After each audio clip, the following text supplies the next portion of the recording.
எப்போவுமே கடையில் வாங்கி சாப்பிட்ற பார்பிக்யூ சிக்கனை வீட்டிலையே சூப்பராக சிம்பிளாக செஞ்சு முடிச்சிடலாம். செம்ம சூப்பராக இருக்கும். கண்டிப்பாக நீங்கள் ட்ரை பண்ணி பாருங்கள். இதுக்கு நான் ஒரு 750 கிராம்ஸ் அளவு சிக்கன் எடுத்திருக்கேன்.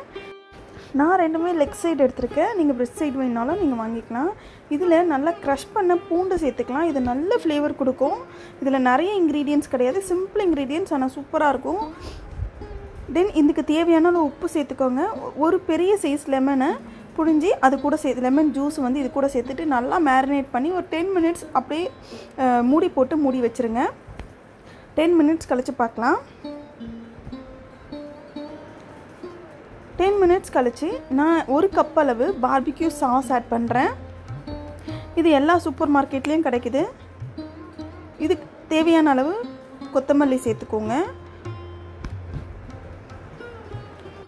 அடுத்தது ஒரு 3 டேபிள் ஸ்பூன் அளவு அன்சால்ட்டட் பட்டர் சேர்த்துக்கோங்க.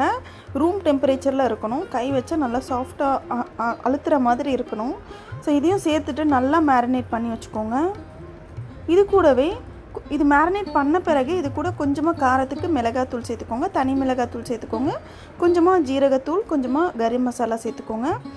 சேர்த்துட்டு இதையும் மேரினேட் பண்ணி ஒரு 1/2 அன் ஹவர் ரெஸ்ட் விடுங்க.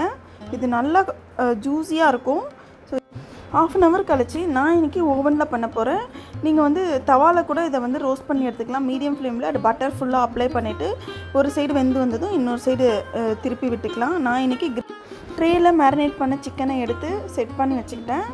இப்போது 150 டிகிரி ஃபாரன்ஹீட்டில் ஃபஸ்ட்டு 10 மினிட்ஸ் வந்து குக் பண்ணி எடுத்துக்கிறேன். 10 மினிட்ஸ் கழித்து அதர் சைடு வந்து 10 மினிட்ஸ் குக் பண்ணி எடுத்துக்கிறேன். மொத்தத்திலே 20 மினிட்ஸ் குக் பண்ணி எடுத்தால் போதும். ஒரு சிம்பிள் அண்ட் டேஸ்டியான பார்பிக்யூ சிக்கன் ரெடி ஆகிடுச்சு. கண்டிப்பாக இந்த மாதிரி ட்ரை பண்ணி பாருங்கள். இந்த மைனீஸ் ரெசிபி ஆல்ரெடி நம்ம சேனலில் போஸ்ட் பண்ணியிருக்கோம். அண்ட் க்ரீன் சட்னி ரெசிபி ஷார்ட்ஸில் போஸ்ட் பண்ணுறேன். கண்டிப்பாக செக் பண்ணி பாருங்கள். மறக்காமல் இந்த ரெசிபியை ட்ரை பண்ணிவிட்டு எனக்கு ஃபீட்பேக் சொல்லுங்கள். தேங்க்யூ.